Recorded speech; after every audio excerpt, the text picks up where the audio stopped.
ઉમરેઠનગરની સીમ વિસ્તારમાં સુધારી નાળ પાસે રસ્તા ઉપર પાણી ભરાતા જળબંબાકારની સ્થિતિ સર્જાતા સ્થાનિક રહીશો ભારે હાલાકીમાં મુકાવા પામ્યા છે। આજે એક સ્મશાન યાત્રા પણ ઘૂંટણ સમાણા પાણી ઢોળીને પસાર થતા સ્થાનિક રહીશોમાં રોષ પ્રવર્તી રહ્યો છે।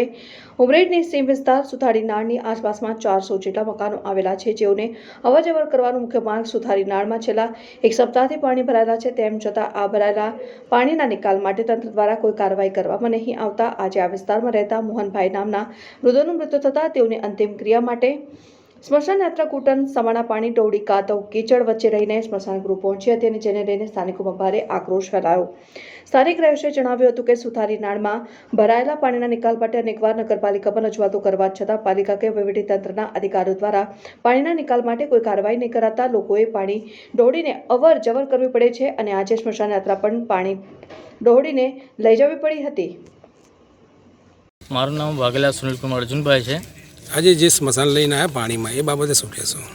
એ બાબતે તો હું એ કહી શકીશ કે અમારા જે આ મોહન દાદા એક્સપાયર થઈ ગયા છે એમને અમે ઢીચણ સુધી પાણીમાં તો લઈને આવ્યા છે દોરીને, પણ અમે નગરપાલિકાની રજૂઆત કરીએ અમે કે ભાઈ અમારી જે નાનનું નિરાકરણ લાવો, કારણ કે ગઈ સાલ અમારા દાદા ગુજરી ગયા, એમને પણ અમે બીજાના ખેતરમાં રહીને બીજે રસ્તે લઈને રહી ગયા હતા, કારણ કે એ પલે નારમાં પણ કેર સમૂહ પાણી હતું અને બીજું શું કે આ નારમાં પાણી જે ભરાઈ ગયું છે એની સમસ્યાને લીધે અમારા જે બીમાર વ્યક્તિઓ હોય એમને પણ ઘણું બધું દુઃખ એટલે એમ શું દુઃખ થાય છે, કારણ કે ઇમરજન્સીની અંદર કંઈ જવું હોય દવાખાને તો પણ ના આવી શકાય। અને અમારા જે પશુઓ અમે રાખીએ છીએ એ પશુઓની વિઝિટ અમુક વખત અમે મંગાવીએ છીએ તો પાણી અતિ વધારે ભરી જવાના કારણથી કાર એટલે જે ડૉક્ટર હોય એ પાછો જતો રહે છે, કારણ કે અંદર હવા એવી જગ્યા જ નહીં હોતી। એટલે અમે નગરપાલિકા તો એવું કહીશું કે અમારે આ નાનનું કંઈક નિરાકરણ કરો। રમેશભાઈ આપણે વાઘેલા મહેન્દ્રભાઈ મોહનભાઈ શું કહેશો આ બાબતે? આ અમારા પાડોશની અંદર ઓફ થઈ ગયા છે મોહનભાઈ અઠીભાઈ, એમને પાણીની અંદર સ્મશાન યાત્રા કાઢવાની છે, એમાં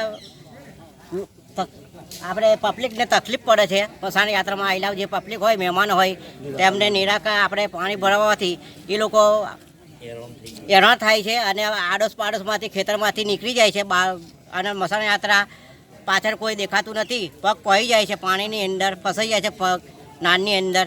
અને બીજું કે અમારે ઢોર બકરું હોય એને વિઝિટ બીમાર થઈ ગયું હોય અને વિઝિટ બોલાવવાની હોય તો ડૉક્ટરો પણ આવતા નથી ગાડી લઈને, અને નગરપાલિકાને અમે કહીએ છીએ કે અરજીઓ ફેંકી છે 500 ફેરા અરજી ફેંકી તો એ ભાઈ કોઈ શું કરતા નહીં, નગરપાલિકાવાળા કોઈ સાહેબ કોઈ વોટ લેવા માટે નીકળી પડે છે અને કશું કરતા જ નહીં। બીજલભાઈ કાબાભાઈ, આ સ્મશાન આ બાબતે શું કહેશો? પાણી ઉલેચીને અમારે તકલીફ એટલી છે કે એ દાંડની અંદર મેં પાણી લગભગ કેડ હમું આવે છે, અમારે જવા આવવાની બહુ તકલીફ છે અને એનું કંઈ આ નગરપાલિકા નિરાકરણ અમે લાવી શકે એટલું અમે કહી શકીએ છીએ।